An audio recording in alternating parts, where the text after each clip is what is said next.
그렇게 일하실 주님을 기대하옵고 예수님의 이름으로 기도하옵나이다. 아멘. 지난 1월 24일부터 2월 4일 지난 화요일까지 케냐 아울리치를 11박 12일 동안 다녀왔습니다. 2주 동안 교회를 참석을 하지 못했고 오늘 이 예배를 드리면서 우리나라 말로 찬양을 하는 게 이렇게 좋구나 하는 것을 새삼 깨닫게 되는 것 같아요. 케냐에서 드렸던 예배들이 참 은혜가 컸었는데 한 가지 아쉬운 것이 말씀은 통역을 해주니까 들을 수가 있었는데 찬양은 그들의 말로 찬양을 하니까 한마디도 거의 따라하지를 못해요. 그래서 얼마나 답답한지 우리의 영은 기쁜데 우리의 마음은 너무 답답하게 그렇게 예배를 드렸던 경험들이 있습니다. 지난 케냐 아울리치를 한마디로 요약한다고 한다면 예배로 시작해서 예배로 끝난 아울리치였다. 그렇게 표현할 수가 있을 것 같아요. 여기서 출발해가지고 17시간을 달려서 케냐에 도착해서 가장 먼저 한 것이 무엇이냐면 주변에 있는 노숙자 예배에 가서 예배를 드리는 것으로 케냐 아울리치가 시작이 되었습니다.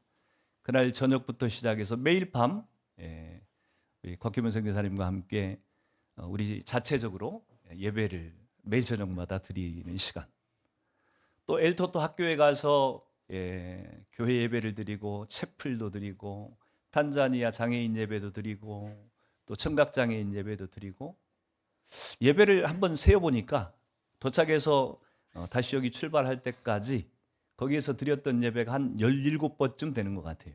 보니까 여러분, 한국에서 예배를 드리면서 이렇게 감격적인 예배를 매번 드리기가 쉽지 않은데 케냐에서 수없이 반복되는 예배를 드리면서 똑같은 느낌이 들었던 것이 어떤 거였냐면 하나님께서 예배 가운데 참 은혜를 크게 부으시는 거라, 예배 감동이 있구나 하는 것들을 아주 절실하게 경험을 했었습니다. 여러분, 우리가 천국에 가서 가장 많이 할 일이 뭐라 그러죠? 예배라 그러죠. 예배. 천국에 가서 할 일이 가장 많이 하는 일이 예배하는 일이라고 했는데 그런 의미에서 천국을 이 땅에서 연습할 수 있는 가장 좋은 방법은 예배를 통해서 하나님과 깊이 교제하는 일일 것입니다. 그래서 케냐에서 예배만 은혜가 되겠습니까? 우리의 마음이, 우리의 심령이 하나님을 향해서 열려져 있다고 한다면 우리가 어느 곳 어느 장소에서 예배를 드린다고 할지라도 하나님은 그 예배를 기쁘게 받으실 텐데 저는 저와 여러분이 매번 드리는 예배가 하늘 문이 열려지고 하나님과 깊이 교통하는 그런 예배가 되어지기를 주 이름으로 축원을 드립니다. 오늘 우리가 읽었던 이 본문은요, 케냐에서 출발하기 전날 밤, 마지막 밤에 곽기몽 선교사님이 평상시에는 본인이 설교를 하셨고 마지막 저녁 예배를 저에게 설교를 부탁을 해서 간단하게 나눴던 그런 말씀입니다.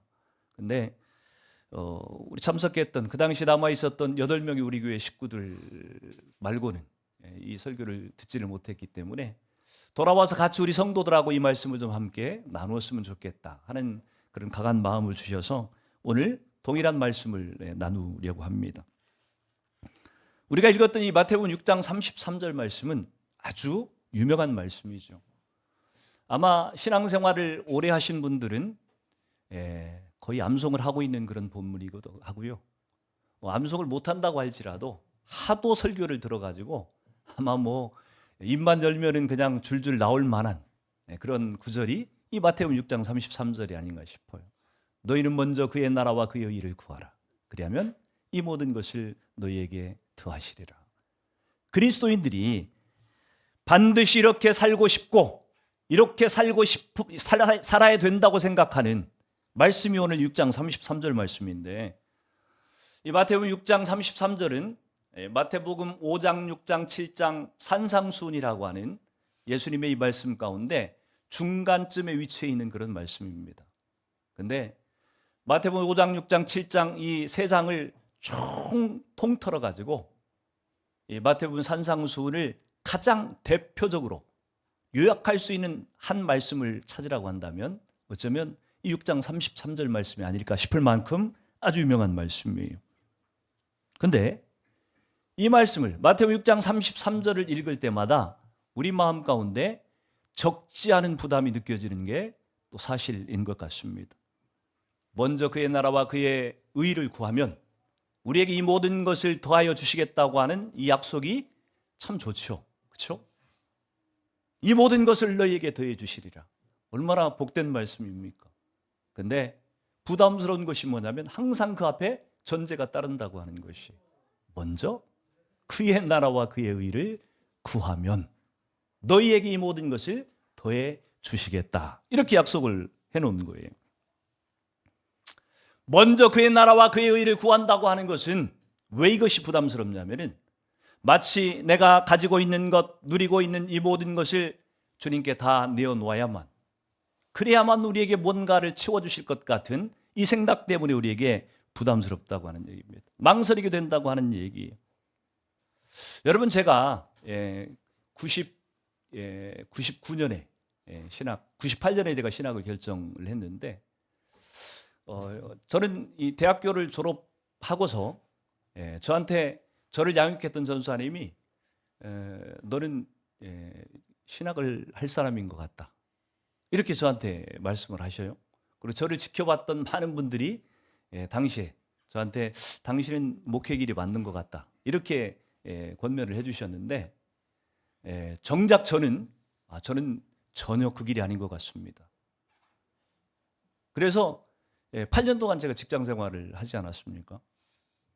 근데 그렇게 했던 주된 이유가 겉으로 표면적으로는 무엇이었냐면은 나는 목사 같은 평신도의 삶을 살겠다고 하는 것이 저의 신념이었기 때문에 그랬어요. 예수님을 만나고 나서 세상에 목사님들이 참 많은 것 같은데, 교회도 많고 목사님들도 많은데 정말 내가 존경할 만한 목사님들이 그렇게 많지 않다고 느껴졌고, 그래서 훌륭한 목사님 그것도 필요하지만 평신도지만 목사님 못지않게 살아가는 그런 평신도들이 훨씬 더 귀하다. 그리고 당시에 오카노 목사님이 쓰셨던 평신도를 깨운다라고 하는 그런 책이 워낙 저한테 또 영향력이 크기도 했었고, 그래서 나는 목사 같은 평신도의 삶을 살겠다 이렇게 결심하고 회사를 들어간 것입니다. 그리고 8년 직장 생활을 하고 결국은 제가 목회 자리에 들어섰는데, 목회 자리에 들어서고 나서 제가 제 자신을 한번 돌아보니까 내가 왜 그때 망설였을까? 왜 그때 내가 하나님의 부르심이 있다고 사람들이 얘기를 하는데도 불구하고 제가 그것들을 순종하지 못했을까? 진짜 멋있는 평신도의 삶을 살고 싶어서 그랬을까? 생각을 해보니까 사실은 찔리는 게 있더라고요. 보니까 사실은 제 속에 두려움이 있었던 거예요. 어떤 두려움이? 목사가 되면 제가 하고 싶은 대로 살지 못할 것 같다고 하는 두려움이 제게 있었어요. 보니까 평신도라고 한다면 이런 핑계 저런 핑계로 합리화하면서 제가 하고 싶은 대로 살 수 있는데 목사가 되면 그렇게 못 살 것 같은 거예요. 그래서 그것이 두려워서 결단을 하지 못했다고 하는 것을 나중에 인정을 하게 되었다고 하는 것입니다. 내 우선순위를 주께 다 드리고 나면 내 손에 남는 것이 없는 것 같고 나는 빈털터리가 되고 나는 불행해질 것 같다고 하는 두려움. 정말 그럴까요? 하나님 앞에 먼저 그의 나라와 그의 의를 드리면 우리가 그렇게 가난해지고 궁핍해지고 우리가 흔히 선입견으로 갖고 있는 것처럼 예수님께 깊이 헌신된 사람들의 삶을 보면 왠지 고난이 많은 것 같고 가시밭길 같고 살고 싶은 대로 살지 못하고 세상의 편안한 것들 다 포기해야 되는 것 같고 이런 생각이 들어서 우리 가운데 먼저 그의 나라와 그의 의를 구한다고 하는 것이 부담스럽게 느껴지는 것은 아닌가, 그런 생각들을 해보게 돼요. 그런데 예수님이 분명히 이렇게 약속하시잖아요. 너희는 먼저 그의 나라와 그의 의를 구하라. 그리하면 이 모든 것을 너희에게 더하시리라. 여러분, 하나님의 약속이 진리라고 한다면, 그분의 약속이 틀림이 없다고 한다면 그분은 말씀하신 대로 반드시 이루시는 분이세요. 먼저 그의 나라와 그의 의를 구하면은 우리에게 모든 것을 더하시겠다고 하는 이 약속이 틀림이 없다고 하는 얘기입니다. 그래서 말씀이 진리라고 한다면 이 말씀을 우리는 믿을 필요가 있는 것이에요. 이것을 믿게 하시기 위해서 예수님께서 오늘 하시는 일들이 있습니다. 오늘 읽었던 이 33절, 34절은 마태복음 6장 19절부터 시작해서 34절까지의 내용의 결론부에 해당이 되는 내용입니다. 그러므로 라고 하는 것으로 보아서 결론이에요, 결론. 그래서 그 앞에 있는 내용들을 좀 돌아볼 필요가 있다고 하는 것입니다. 19절에서 21절에 보니까 19절부터 34절까지 한 단락인데 이 단락의 주제를 뭐라고 써놨냐면은 이 땅의 보물을 쌓아두지 말고 하늘에 쌓아두라 라고 하는 그런 주제라고 지금 얘기를 하고 있습니다. 근데 사실은 그 얘기를 하고 있는 게 아니에요. 보물을 땅에 쌓아두지 마라. 거기는 점과 동독이 해야 하고 도둑이 도둑질을 구멍을 뚫으니까 너희의 보물을 어디다 쌓아놓아라? 하늘에 쌓아놓으라고 얘기를 합니다. 보물에 대한 얘기를 하다가 예수님은 갑자기 눈에 대한 얘기를 합니다. 너희 눈이 밝아야 된다. 너희 눈이 어두우면 분별하지 못한다. 너희 눈이 어두우면 보물을 하늘에 쌓아야 되는지 땅에 쌓아야 되는지 너희가 분별할 수 없다. 그렇게 말씀을 하시고 이어서 말씀하시는 것이 뭐냐면 너희는 두 주인을 섬길 수가 없다. 사람은 재물이라고 하는 주인을 섬길 수 있고 하나님이라고 하는 주인을 섬길 수 있는데 이 두 주인을 동시에 섬길 수 없다고 하는 것입니다. 둘 중에 하나만 섬길 수 있대요. 여러분 그리스도인들 가운데 예수를 믿는다고 하는 사람들 가운데 보물을 땅에 쌓아두지 말고 하늘에 쌓아둬야 된다. 주인을 재물이 아니라 하나님을 주인으로 섬겨야 된다. 이것을 모르는 사람이 어디가 있습니까? 여러분 가운데 그걸 모르는 사람이 어디가 있겠어요? 다 알아요. 그렇게 살아야 된다고 하는 것은 다 아는데 문제는 뭐냐면은 알면서도 그렇게 살지 못하게 하는 뭔가가 우리 가운데 있으니까 이게 문제인 거예요. 예수님이 말씀하시고자 하는 것이 바로 그 문제가 뭔가를 지금 얘기하고자 하는 겁니다. 그 문제가 뭘까요? 우리가 알면서도 그렇게 살지 못하게 하는 우리를 방해하는 그것이 뭘까요? 뭘 것 같아요? 이 내용을 보면은 염려라고 지금 예수님이 말씀을 하고 있는 거예요. 염려. 우리가 알면서도 하나님의 말씀이 옳다고 하는 것을 머리로는 알면서도 그렇게 순종하여 살지 못하게 우리를 방해하는 것이 있다고 한다면 우리 속에 있는 염려가 우리를 그렇게 살지 못하게 한다고 지금 얘기를 하고 있는 거예요. 그래서 25절부터 32절까지의 내용을 보면요. 우리가 염려하지 말아야 될 이유들에 대해서 예수님께서 장황하게 지금 설명을 해주고 계세요. 공중의 새를 보아라. 그들은 심지도 않고 거두지도 않고 창고에 모아들이지도 않는데 너희 하나님께서 기르시지 않냐. 들에 핀 백합화를 보아라. 수고도 않고 길쌈도 하지 않는데도 불구하고 솔로몬의 그 어떤 영광도 이 꽃 하나만 갖지 못했다. 사람들이 밟고 지나다니는 발에 밟히는 들풀조차도 하나님께서 책임지시는데 결론이 뭐예요? 하물며 너희일까 보냐. 하물며 너희일까 보냐. 나의 사랑하는 자녀들인 너희들을 내가 책임지지 않겠느냐. 그러면서 예수님이 뭐라고 말씀하세요? 믿음이 적은 자들아. 믿음이 적은 자들아. 우리가 염려하는 것들의 그 근원이 우리가 염려할 수밖에 없는 것의 문제 원인이 어디에 있다고 지금 얘기를 합니까? 믿음이 없어서 생겨나는 문제라고 지금 지적을 하고 있는 거예요. 저와 여러분이 그렇게 염려 가운데서 헤어나지 못하는 이유가 있다고 한다면 우리가 늘 염려에 휩싸여 살아가는 이유가 있다고 한다면 우리에게 믿음이 문제이기 때문에 그렇다고 하는 얘기예요. 믿음이 뭡니까? 여러분 믿음에 대해서 알려고 하면 성경에서 가장 먼저 우리가 찾아가야 될 곳이 어디예요? 히브리서 11장이에요. 그렇죠? 믿음장이라고 우리가 얘기를 하니까. 히브리서 11장을 믿음장이라고 얘기를 하잖아요. 히브리서 11장 6절에 가면요. 그렇게 말씀을 하십니다. 같이 한번 읽어봅니다. 시작. 믿음이 없이는 하나님을 기쁘시게 하지 못하나니 하나님께 나아가는 자는 반드시 그가 계신 것과 또한 그가 자기를 찾는 자들에게 상 주시는 이심을 믿어야 할지니라. 아멘. 유명한 말씀이죠. 믿음에 대한 핵심을 얘기하고 있어요. 믿음이 없이는 하나님을 기쁘시게 할 수 없다. 그래서 하나님께 나가는 자는 반드시 그가 계신 것과 또한 그가 자기를 찾는 자들에게 상 주시는 이심을 믿어야 한다고 얘기를 합니다. 그러니까 믿음의 핵심을 두 가지로 요약을 해주고 있어요. 하나는 뭐예요? 하나님이 계시다고 하는 것, 하나님이 실제하신다고 하는 것을 받아들이는 것, 이것이 믿음이고요. 또 하나의 믿음의 핵심은 뭐냐면은 그분이 상 주시는 분이라고 하는 것을 받아들이는 것. 하나님이 살아계신다고 하는 것하고 하나님이 우리 인생을 평가하시고 심판하시고 상 주시는 이신 분이라고 하는 것을 받아들이는 것, 이것이 믿음의 핵심이라고 지금 얘기를 하고 있는 거예요. 여러분, 하나님이 살아계신다고 하는 걸 믿으십니까? 하나님의 살아계신다고 하는 것을 안 믿는다고 한다면 여기 나와 있지를 않을 거예요. 그렇죠? 이 귀한 시간에, 이 주일날 잠자기 좋은 시간이잖아요. 그렇죠? 예. 힘들게 일주일 동안 살다가 퍼져가지고서 가장 쉬기 좋은 시간 아니에요. 이 시간에 이 자리에 나와 앉아 있다고 하는 것은 하나님이 살아계시지 않는다고 하는 것을, 살아계신다고 하는 믿지 않는다고 한다면 이 자리에 나와 있을 리가 없어요.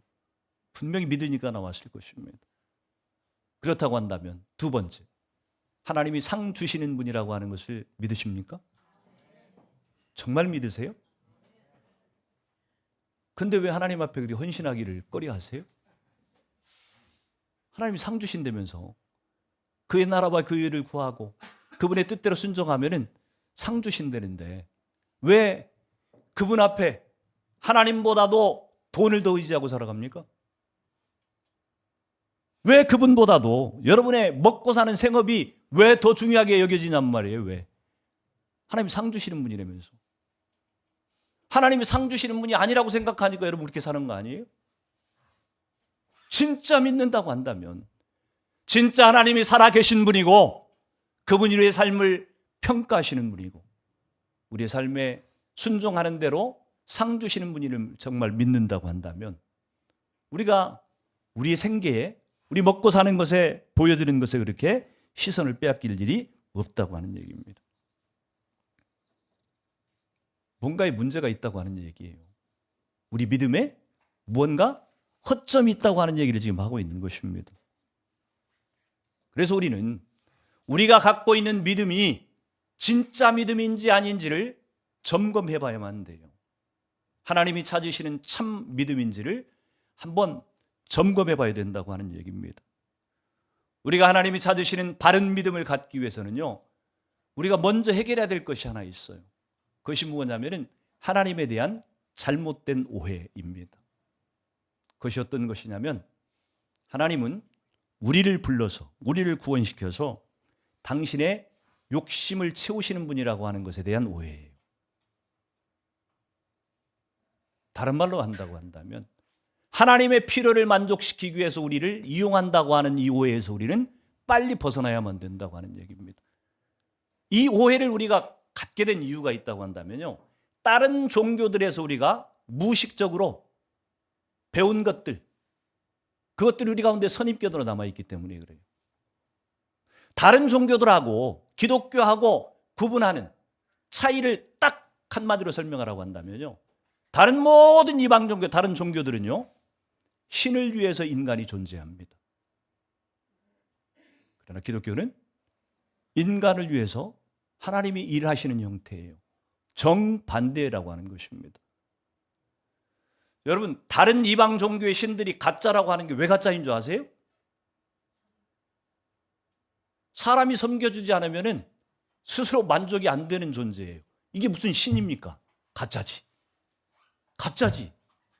사람의 도움을 필요로 하는 신이 무슨 전능한 하나님이에요. 말도 안 되는 소리죠. 그러나 우리가 섬기는 하나님, 우리가 믿고 있는 하나님, 그분은요, 스스로 만족하시는 분, 스스로 충분하신 분이에요. 사람이 섬겨주지 않아도 사람의 어떤 도움을 필요로 하지도 않으면서 스스로 만족하시고 자족하시고 충분하신 분이세요. 그러니까 진짜 신인 거예요. 전지전능하신, 스스로 모든 것을 하실 수 있는 분이라고 하는 것입니다. 그래서 우리가 다른 종교와 기독교를 차이를 구분할 필요가 있다고 하는 것입니다. 그러니까 다른 종교의 모든 신들은 인간의 재물을 필요로 해요. 인간의 헌신을 필요로 한다고 하는 얘기입니다. 그런데 하나님은 반대예요. 하나님 우리를 위해서 하신 것을 한번 보십시오. 성육신, 사람의 몸을 입고 이 땅에 오신 것. 그분이 부족한 분도 아닌데 무엇 때문에 사람의 몸을 입고 이 땅에 오셨어요? 우리의 죄를 대신해서 십자가에 자신의 목숨을 내어주시기 위해서. 누가, 세상의 어느 종교가 자신들이 섬기는 신이 사람을 위해서 자기 생명을 내어줬다고 하는 그런 종교를 본 적이 있습니까? 없어요. 기독교밖에 없어요. 기독교밖에.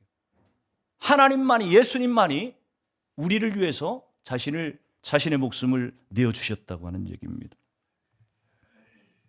이걸 통해서 우리가 얻게 되는 것이 무엇이냐면, 깨닫게 되는 것이 무엇이냐면, 우리가 하나님 앞에 그의 나라와 그의 의를 구하는 삶을 살아도 우리가 절대로 손해나는 일이 아니라고 하는 것에 대해서 우리에게 깨달음이 있어야 된다고 하는 것입니다. 하나님이 뭐가 필요해가지고, 아쉬워가지고, 우리의 것을 갈취해가기 위해 가지고 저 여러분을 부른 것이 아니에요. 헌금 뜯어가기 위해 가지고 하나님이 여러분을 교회로 모은 게 아니라니까요. 여러분이 봉사하는, 여러분의 시간이 필요해서 하나님이 여러분을 교회로 오라고 한 것이 아니라고 하는 거예요.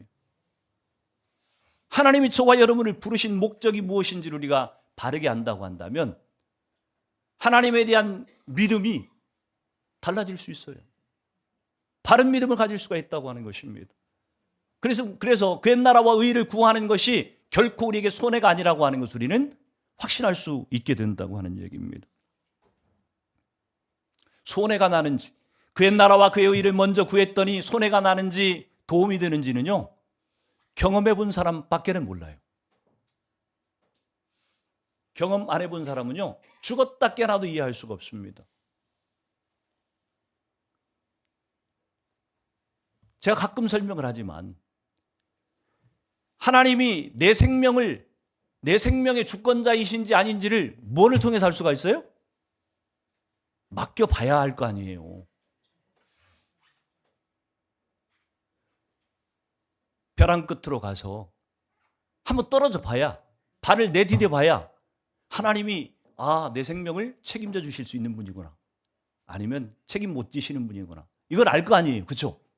내디뎌 봐야. 근데 우리는 겁이 나서 못 내디뎌.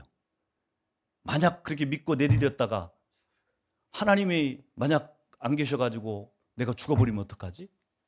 떨어져서 죽으면 큰일 나는데. 그래서 어떻게 해요? 안전띠를 하나씩 다 메고 있다니까요. 돈을 안전띠로 메고 있든지, 명예를, 가족을, 권력을, 세상에 어떤 것이라도 가느다란 끈이라도 하나 다 메고서 벼랑 끝에 가서 떨어지겠다고 하는 거예요.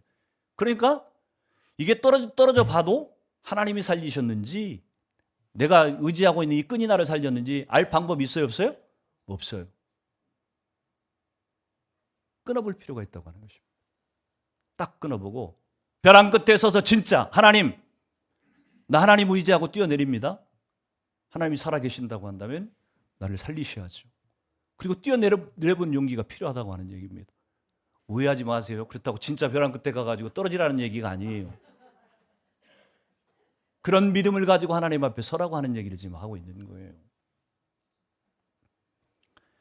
마귀가요, 우리가 만약 그 하나님을 딱 한 번 맛보기만 하면요, 우리 인생이 뒤집어진다고 하는 것을 하나님이 아세요. 그래서 하나님이 절대로 그것을 맛보지 못하게 만들어요. 그래서 적당하게 예수를 믿게 하는 거예요. 적당하게. 마치 모세를 통해 이스라엘 백성들을 출애굽시키려고 할 때에 바로가 마지막에 견디다 그렇게 얘기를 해요. 그래, 가라. 가서 제사를 드리고 와라. 근데 너무 멀리는 가지 마라. 딱 거기까지. 너무 멀리는 가지. 너무 깊이 빠지지는 마. 너무 광신자가 되지는 마. 적당히 선을 그어서 세상에 사는 삶도 문제가 되지 않게 적당하게 선을 그으면서 신앙생활을 해. 그게 지혜로운 거예요. 그래서 우리로 하여금 모든 것들을 다 끊고 내어놓고 하나님 앞에 헌신해보는 경험들을 마귀가 막아서는 것이에요. 한 번만 우리가 그것들을 경험하면 우리의 삶이 완전히 뒤집어지니까, 돌이킬 수 없다고 하는 것을 마귀가 아니까 거기까지 못 가도록 마귀가 길을 쓰고 방해한다고 하는 얘기입니다. 그래서 우리는요, 용기를 내볼 필요가 있어요. 다 끊고 한번 뛰어내려보는 용기가 필요하다고 하는 얘기입니다. 그랬더니 하나님이 나를 살리셨더라. 그러면요, 그 사람이 겁이 있겠습니까? 두려울 게 있겠습니까?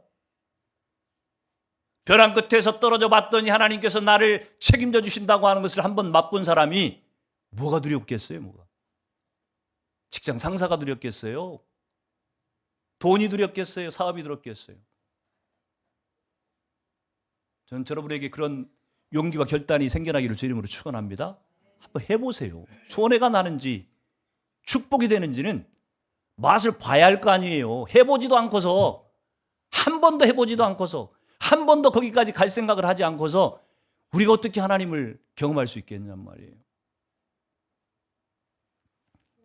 마지막으로요, 우리가 구해야 될 그의 나라와 그의 의가 무엇인지에 대해서 좀 점검해 볼 필요가 있습니다. 우리는 그의 나라와 그의 의를 구하라. 그러면 이것을 자꾸 세상적인 것, 물질적인 것으로 우리는 오해하기가 쉽습니다. 그래서 내가 가지고 있는 돈을 하나님께 바치라고 하는 것으로 생각을 하고, 내가 가지고 있는 시간, 내가 가지고 있는 인생, 내 자식, 내 남편, 내 아내, 이런 것을 주님께 꼭 갖다 바치라고 하는 것으로 우리는 오해하기가 쉽다고 하는 얘기입니다. 착각하지 마세요. 내가 아까 얘기했잖아요. 하나님 스스로도 충분하신 분이라니까요. 인간의 도움을 필요로 하는 분이 아니에요. 여러분이 헌신해 주지 않는다 그래서 하나님이 궁핍하거나 부족함을 느끼는 분이 결코 아니라고 하는 것이. 하나님은 당신의 갖고 계신 능력만으로도 충분히 만족하시는 분이세요. 우리 헌신이 아무런 도움이 되지 않는다고 하는 얘기입니다. 그의 나라가 뭘까요? 그의 나라와 그의 의를 너희가 먼저 구해야 된다고 얘기를 하는데, 그의 나라가 뭘까요?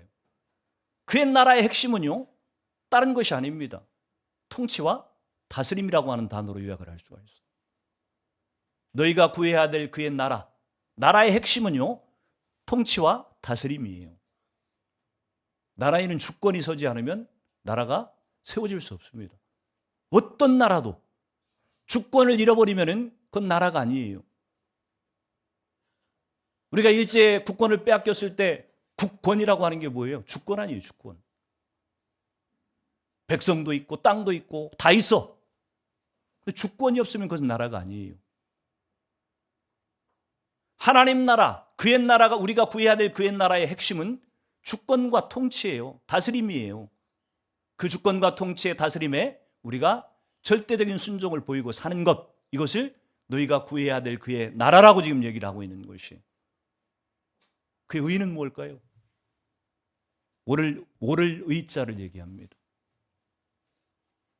너희가 구해야 될 그의 의라고 하는 것은 하나님이 오르시다라고 하는 얘기예요. 하나님만이 오르신 분입니다. 하나님 그분이 전적으로 오르십니다. 이게 하나님 나라의 의를 얘기하고 있는 거예요. 말은 쉬운데 사실 우리 삶에 적용하기가 쉽지가 않아요. 내가 사랑하는 누군가가 병이 들었어, 암에 걸렸어. 그래서 정말 열심히 금식을 했어요. 하나님, 우리 엄마 좀 살려주세요. 우리 아빠 좀 살려주세요. 그렇게 기도했는데 하나님 데려가셨어. 그런데도 주님이 오르십니다. 쉽던가요?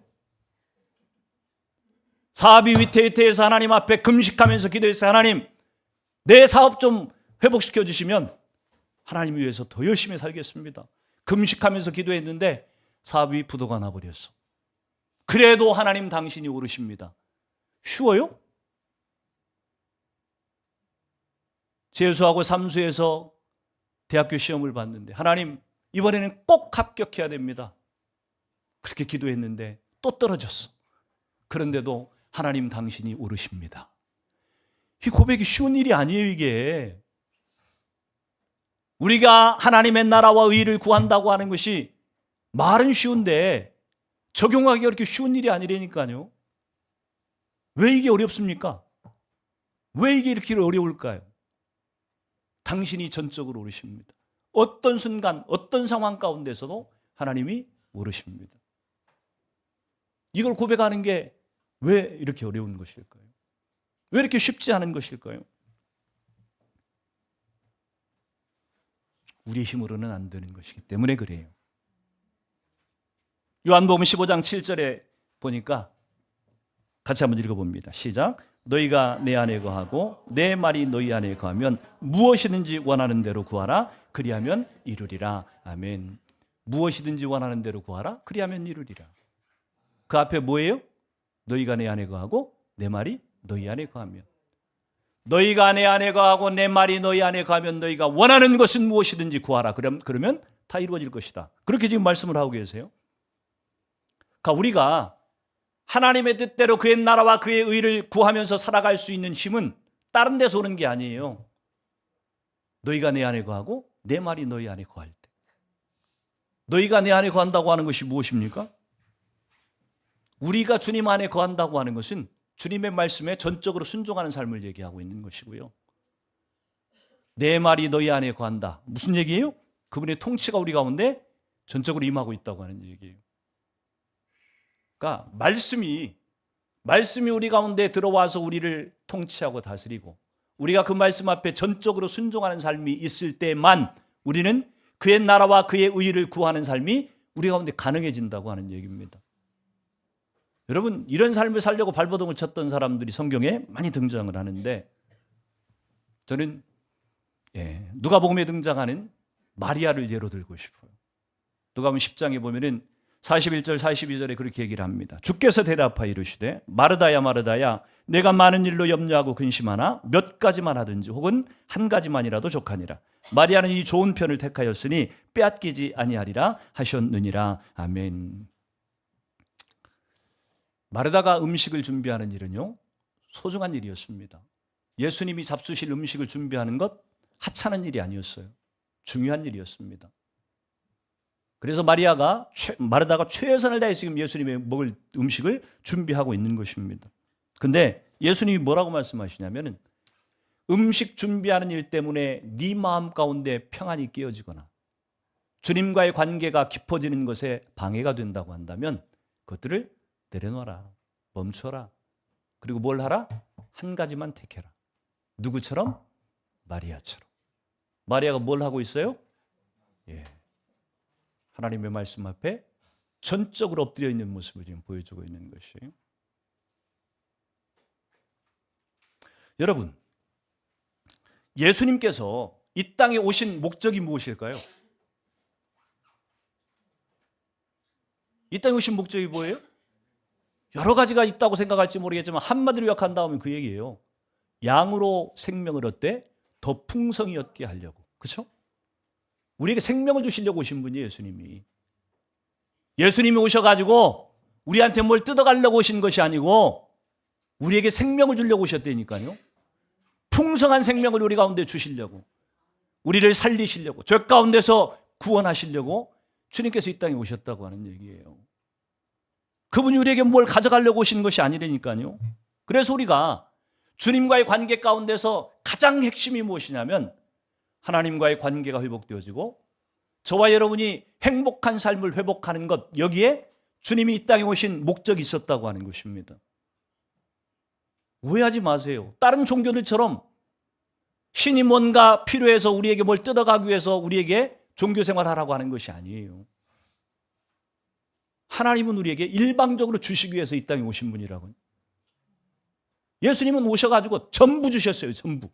자신의 생명까지도 우리를 위해서 내어주셨어요. 다 주셨다니까요. 다. 예수님이, 하나님이 이 땅에 오신 이유가 우리를 생명을 주시려고 오셨다고 하는 얘기예요. 근데 우리가 그 생명을 얻는 일보다 더 중요한 일이 어디가 있겠어요? 교회가 필요한 이유가 뭐예요? 사람들에게 생명을 주기 위해서. 주일날 밥 주기 위해서 교회가 있는 게 아니고요. 사람들에게 생명을 주기 위해서 교회가 필요하다니까요. 저와 여러분이 존재해야 되는 이유가 뭐예요? 우리에게 사명이 무엇이에요? 사람들에게 생명을 주기 위해서, 생명을 살리기 위해서 저와 여러분이 필요한 것이에요. 그 이상도 이하도 아니에요. 가장 중요한 첫 번째 목적, 그러면서 최후의 목적이 바로 사람들을 살리기 위한 것이, 그것을 위해서 교회도 그리스도인도 이 땅에 존재해야만 된다고 하는 얘기입니다.